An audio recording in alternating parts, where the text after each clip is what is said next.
Hello, Seawolves! I hope you're all doing good. Let me see if I can turn on the drone or turn off the cool drone videos and turn myself on. There I am. It's working. My God, I have been experimenting so hard today and I still haven't figured out how to exactly solve this sound problem, but we're getting closer. I think I have a workaround. Please let me know that I don't have an echo and that I'm also in sync. That would be very nice to know. And I hope that also the actual videos that I'm showing today will also be in sync. But it's going to take some working around it on my part. You can see that today I did not forget my toast, and we got a nice onboard toast here today. I got some Earl Grey. I hope that you all have something delicious in your cup as well. Let me search here where I got it. I hope you're ready. Here we go. 3, 2, 1. Cheers, Wolf.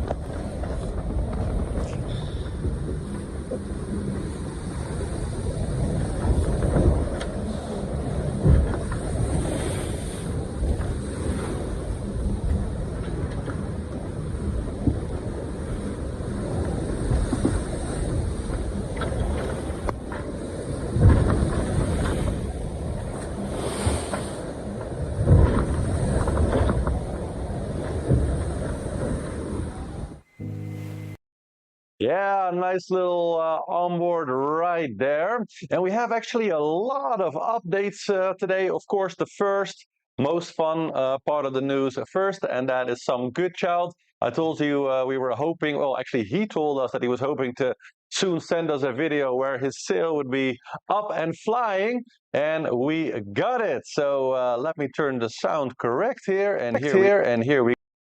Good morning. Good morning.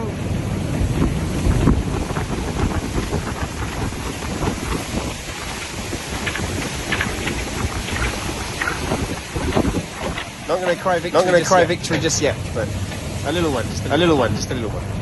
Got to get to LaSalle, but it feels good. Isn't that beautiful? Isn't that beautiful?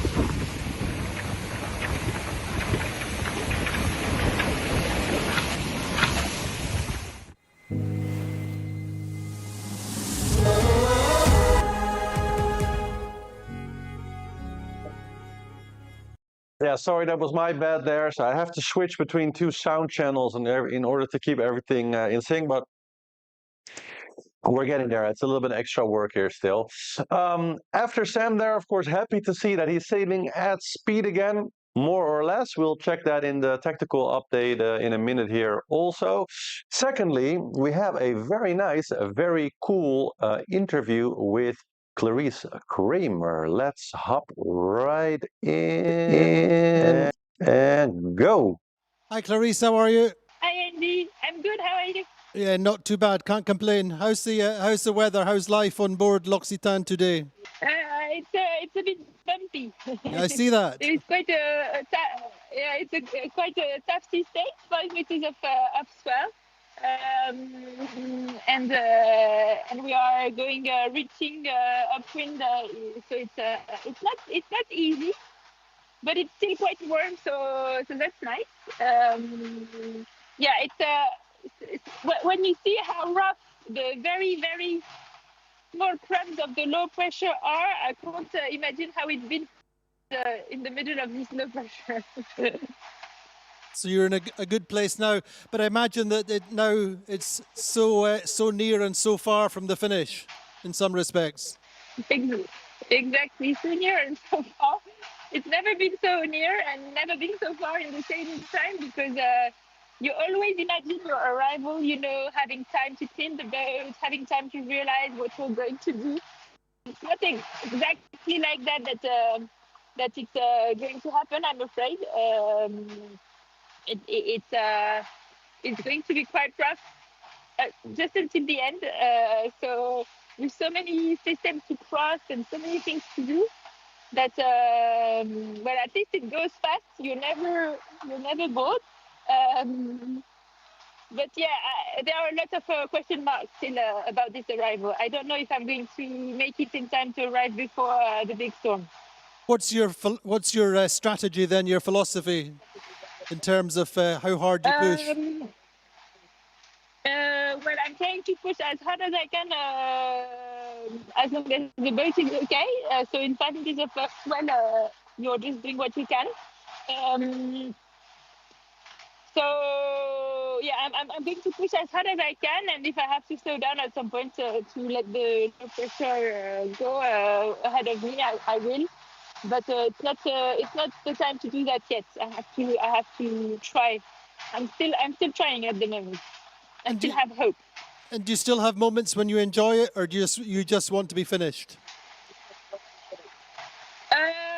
Well, when the conditions were still nice, I still had moments I was enjoying. At the moment, to be honest, it's not really enjoyable. No, fair enough. There is a high pressure ridge to cross tomorrow night. Hopefully, it will be a weather to enjoy. But no, to be honest, I'm really focused on the arrival now. It's super hard to. I'm not in a bad mood. I'm not in a bad situation, but it's not the same as when you're, far away in your mind, connected to the ocean. I feel a bit disconnected already. But I'm trying to fight this feeling, because it's not a good feeling to have. You want to be focused up until the very last minute. Well, I wish you luck with that. I know you've got a little lady waiting for you, and that's the main thing for you at the moment. But Clarisse, as ever, yes. A pleasure. And you keep going. Clarisse there, having a good time on board. She's racing nicely. She's also getting into the stronger weather there, not that far behind kind of the first group now.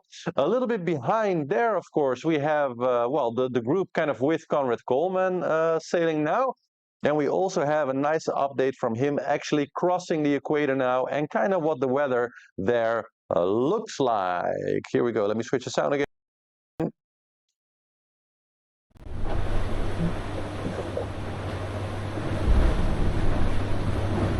Boom! Northern Hemisphere.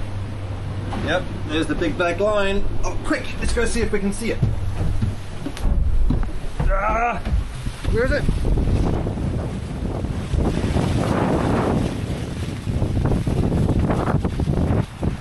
Every time I miss the black line. I've never seen the equator.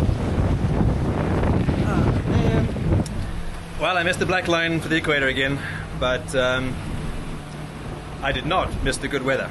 Look at this. It's beautiful out here. Code 0 on a reach, little puffy trade wind clouds. Up to weather, we've got a little bit of activity, but so far so good for this whole Doldrums crossing. Waiting for the wind to shift from the southeast to east, and then I'll know that I'm through the Doldrums and this area of convergence when I get a northeasterly wind. So that's what I'm waiting on for the moment. But in the meantime, I'm making some coffee, and for that we need the good stuff. L'Atelier de Lorient is the best coffee roasting in, certainly in Lorient, possibly Brittany, and certainly one of the top ones in France. And Christophe and his team make spectacular coffee. So even though I'm out here in the middle of nowhere, I've still got, well, it's not really freshly roasted anymore, but at least proper coffee, none of this instant stuff. But hang on, I'm in the middle of the ocean, so where does the water come from? Good question, I hear you ask. I have the ballast tank, you can see the water in there, and then through a series of tubes underneath here, the water arrives down in this compartment, where it goes through a filter and then goes through this machine here. Now this one is the Ketadine Power Survivor, and you can see the little piston going back and forwards there. That little piston is doing the hard work of pumping salt water with a super high pressure through tiny membrane, and that filters out all of the salts and leaves behind perfectly fresh water. So trust me, I've tried them all. The best way to get decent coffee on a boat is with the AeroPress. So swirl it around to mix it up, and then you need to turn this upside down and squeeze it into your coffee cup. And that's when I discovered a problem on one of the first days of the race. My coffee cup is smaller than the AeroPress. It does not fit. So annoyingly, I have to go through this intermediary phase of squeezing first into my water bottle and then finally into the coffee cup. An extra step, an oversight, but if we're just complaining about coffee cups at this point, we're doing pretty well. So finally, I get to sit down, enjoy my coffee, and look at the Northern Hemisphere. Yeah, let me put this on here. Yes. Okay, So- here we are going to put this off, otherwise we got an echo. So, great stuff. And of course, Conrad and I are definitely both coffee aficionados. In the interest of not spreading misinformation, I do want to make a slight, tiny correction on the coffee there. This is actually Douwe Egberts, the Dutch coffee brand that all us Dutch people have grown up with and love. So, just to be sure that we're correct on what the actual best coffee on the planet is. This is not sponsored or anything. I didn't know that Conrad was going to be promoting some, goodish coffee. I'm sure his stuff is real good. I haven't tasted it, so I don't have any opinion on that. I just want to say, if you're curious what the actual best coffee on the planet is, it's of course this, and of course with the detail that it has to be drunk from an official Seawolf mug if you want to have the absolute peak coffee experience. So just in the interest of being completely truthful there. Now that we've corrected that, we have a beautiful update from the other side of the Doldrums, pretty near Conrad actually. We have some very nice weather going on there with Ellen Rora on board. Let me switch the sound here real quick. Here we go. Bon bah, je suis content d'avoir récupéré un radar. Et on fait un peu du freeze moustache avec mon pote là. C'est pas mal. Voilà, donc je sais pas où il va, mais il a pas vraiment voulu bouger sa route. Du coup, je lui ai dit que je lui rasais les fesses. Donc là, je suis en train de bien lui raser les fesses. On va lui faire un petit bisou. Voilà, ça passe proche quoi. Quand tu peux dire coucou à l'équipage, c'est pas mal quoi. Bah écoute, t'as voulu jouer mon gars.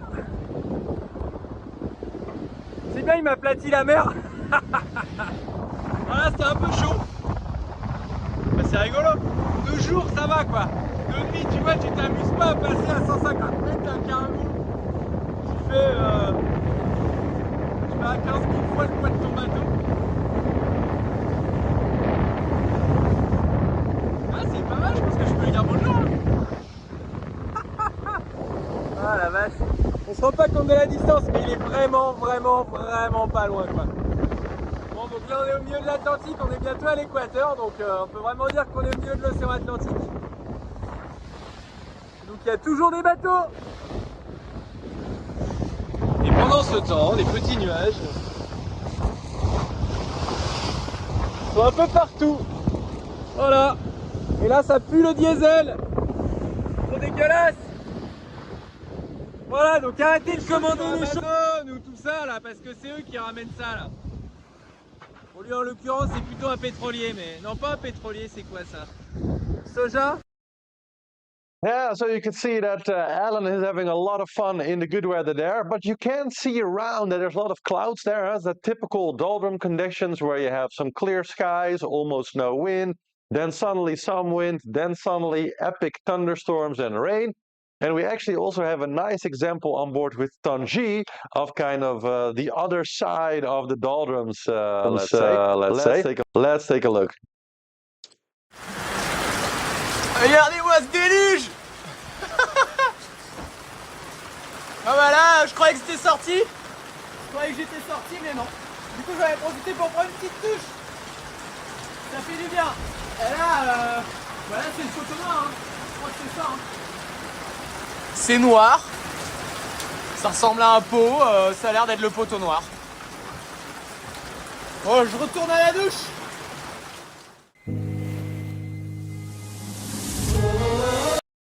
Yeah, so that was on board with Tarji, and you can see more the rainy side, no crazy thunderstorms at the moment, so that's good. And of course, finally, we hop all the way, well, not all the way, but pretty much to the back of the fleet again for an update with Ollie on board of To It Good. Here we go. Well, I got some good news and some bad news to share with you. The good news is it's finally warmed up properly. It's about 25 degrees on the boat, so shorts and t-shirt sailing, which is really, really nice. Conditions are beautiful, and I'm finally back in some wind. I'm sailing in about 8-9 knots upwind. Unfortunately, on my port tack still, meaning I can't use my keel, but that's life. Now, the bad news is, as I'm sure you realized or saw also on the tracker, I've lost considerable miles to the group of boats further to the east, especially Antoine. He managed to get from 300 miles behind me to 300 miles ahead of me in, what, 5 days, which is, yeah, bad for me, good for him. So hats off to you, Antoine. Well sailed. And for me, it's quite a tough pill to swallow. I thought I made the right decision to go west. I didn't see it possible to get into this little weather system that they are in now. They seem to have, or at least he seemed to have just made it. So we'll see how it plays out, but it's quite frustrating. I ask myself why it happened. I don't know if I'm starting to be also mentally a little bit tired, maybe a bit complacent.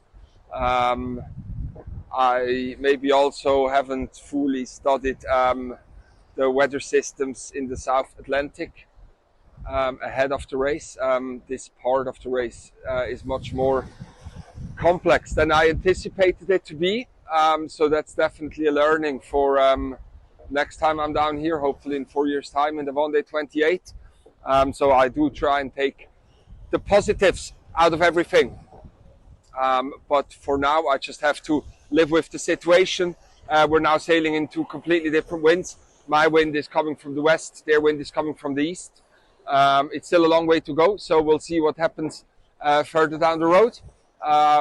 Yeah, so I just keep trucking. Wishing you all a great day, and see you soon. Bye-bye. Cheers. Bye-bye. Yeah, so that was Ollie on board of To It Good, making nice speed. At least he has some wind, right? It's better than several days ago. And that's it for the onboard video updates. So let's hop into the map for the tactical update. Oh, let me actually resize this a little bit. That's... Oh, hello. Oh, phone screen here. Yeah, there we go. Yes. So let's hop in. Okay, so all the way in front, you can see run out quite a bit now. Very skillful sailing, I have to say. Jeremy Beyou. He's right on the inside of Finesterre. Managed to kind of avoid the traffic separation scheme there, and I guess chose to go on the inside. And if we take a quick look at his routages, we see a little bit on the outside, a little bit to the inside. I definitely don't think he'll do that. I think he'll just, go a little bit and then maybe make a tack sort of a bit more closer to Le Sable de l'Homme. But we'll see what he does. In any case, he's got a pretty, I'm not going to say comfortable lead, but it definitely looks like that. He's about 186 miles ahead of Paul Malot now. Paul in fifth. So that's very good for them. Nicholas Lundven not far behind there. They both look like they're going to go for a more outside route, obviously. But yeah, I would say that Jeremy is very close now. And I have to be honest, I really hope that he actually becomes fourth. I think he really deserves it also. Like, fought super hard for it, designed a great boat and everything. So yeah, I would really be happy if he actually, how do you say, notches the knot? No. Well, I don't know. Anyways, Justine Matreau behind there in 8th position. Wonderful also as the first women in the fleet right now. And I mean, damn, has she sailed an absolutely solid race. Around 8th, 9th or 10th position, more or less the entire time from the Southern Ocean. Of course, lost her J2 or a little bit earlier, or was it the A1? I forget now. But she lost an important sail quite early in the race and still managed to do excellently, keep the damages under control. Of course, the former Jarell, so Jarell's former boat. Interesting to see that she's doing so well with that. Also, right next to there, Thomas Rouillant and vulnerable Sam Goodchild, of course, back in the race, still in 7th position.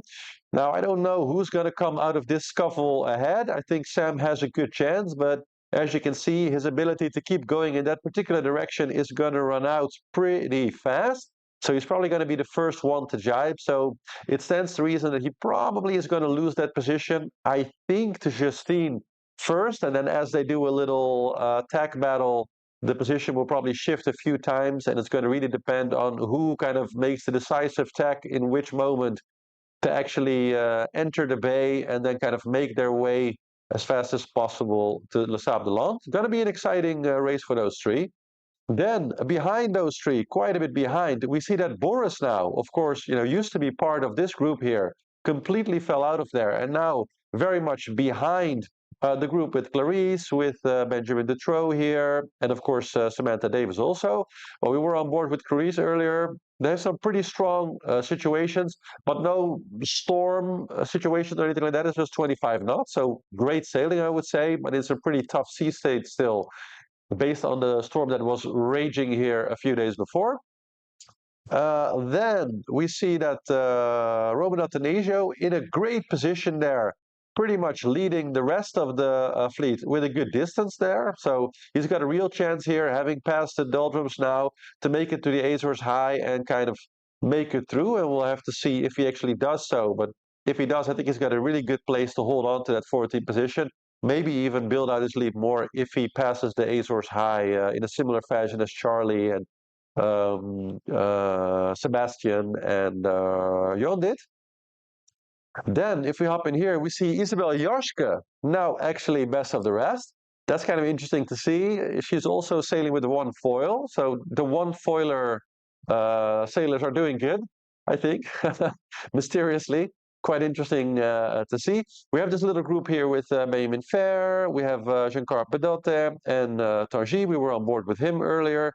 Then, of course, Conrad, kind of neck on neck with Alan Rora, a little bit more to the east, and also Jean Le Cam, slowly but steadily keeping pace there. As far as speed goes, it's not been very good for the last few hours. Conrad's actually a little bit better, but he is in the middle of some very active doldrums. I mean, crazy, huh? Just a week ago, it was barely there, and now it's like in full, how it's supposed to look form. So talk about getting lucky or not. You can really see the difference there with earlier in the fleet now. Then, of course, Garrick Soudet, also still very much sailing on his own. And behind there, we have the group with Violet, Antoine Borzeris, Sarah Marcet, Kajiro Shirishi, and Louis Duke, nicely in front of that particular group. And all the way in the end, of course, now we have Jean Jeju and Oliver here. So here quite stuck in the windless zone still, it looks like. And then around the Cape, nearly there. Dennis from Wijnberg, nearly there. He's how many miles is he behind? Let's see. 643. About 100 miles still. A little less than 100 miles behind Fabrice. So we take a quick look at the route just one more time. See if there's a realistic option. It's going to get real. I would say here, so about around the Falkland Islands, it could actually happen for him. Let's hope so. Okay, and I guess that's it for the update again today. Thank you all very much for watching. Important, remember, Douwe Egberts, as we say in Holland, your home where you drink Douwe Egberts. That's like been their marketing slogan for as long as I'm alive, I think. So just so we're clear on that. And of course, make sure to, oh, wait a minute, where did I put the subscribe thing? We got some special effects here. Let's see. Where is it? Oh no, there it is. Can we see that now? Oh, it's behind everything. It's behind everything. Wait, we're getting there. Yes, there it is. We're still working on the technique. Thank you for watching, Wolves. Make sure to subscribe, like, put a comment once the video is